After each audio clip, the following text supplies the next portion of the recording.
Vamos trazer a Fernanda Manhota, nossa analista de internacional. Manhota, muito boa tarde para você. Queria aproveitar não só o gancho desta fala de Netanyahu, mas de toda a participação do primeiro-ministro de Israel.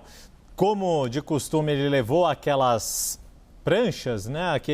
Aqueles slides físicos que ele costuma usar nos seus discursos, principalmente esses na Assembleia Geral da ONU. Houve uma reação forte ali de boicote de outras delegações que deixaram o plenário da ONU quando Netanyahu começou a discursar, e ele fez comparações muito fortes, criticando o reconhecimento do Estado palestino e aí falando deste término do que deve ser feito em relação à faixa de Gaza. Como é que você avalia como um todo a participação de Benjamin Netanyahu nesta Assembleia Geral da ONU, que teve a questão do Estado palestino e a campanha militar de Israel como talvez a pauta mais candente desta Assembleia Geral? Pois é, Yuri, boa tarde a você, a Débora, a todos que estão conosco no 360. Acho que a palavra, Yuri, que resume essa participação é controvérsia, né? O primeiro-ministro Netanyahu teve que, inclusive, alterar a rota de voo para se deslocar até os Estados Unidos, evitando passar por cima da Europa, por países onde ele tem, inclusive, mandado de prisão emitido.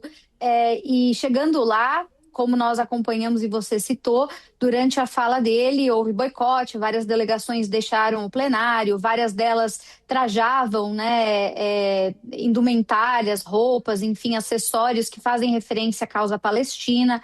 Houve desde ontem uma grande mobilização simbólica, até porque o líder da autoridade palestina, como a gente explorou aqui, o Mahmoud Abbas, foi impedido de entrar nos Estados Unidos, né, pelo governo do país anfitrião.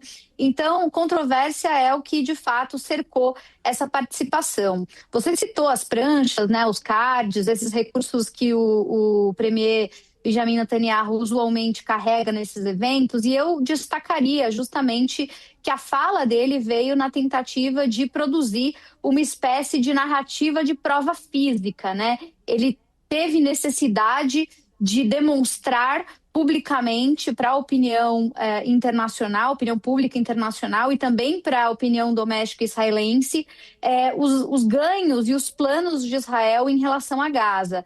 Para quem não acompanhou o discurso diretamente, né, esses recursos utilizados giraram em torno de basicamente 3 mensagens. Primeiro, ele usou um mapa que ele intitulou como The Curse, e esse mapa, utilizando uma caneta, né, ele demarcou quais teriam sido os inimigos neutralizados por Israel do ponto de vista regional desde o início dessa crise mais recente.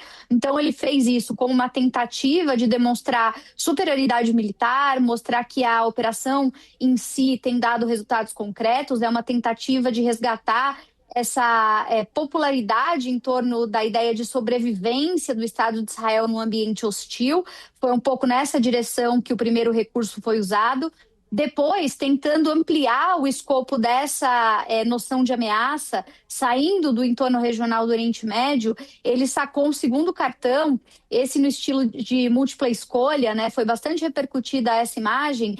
E nesse cartão de múltipla escolha, ele se pergunta, né, quem representa uma ameaça à América, quem representa uma ameaça a esse mundo ocidental, e ele ali lista, né, Irã, Hamas, Hezbollah, Houthis, ele assinala a opção todas as anteriores. E por fim, a gente pode ver na imagem que está em tela agora, aí está aí o mapa que ele vai mostrar, né, como eu acabei de dizer, mas nessa imagem que está em tela, ele carrega no paletó também um QR Code, que era direcionado a chamar a atenção das pessoas, né, para um site que exibe imagens e informações sobre o massacre, o ataque terrorista de 7 de outubro. Então, na tentativa de resgatar a narrativa dos reféns.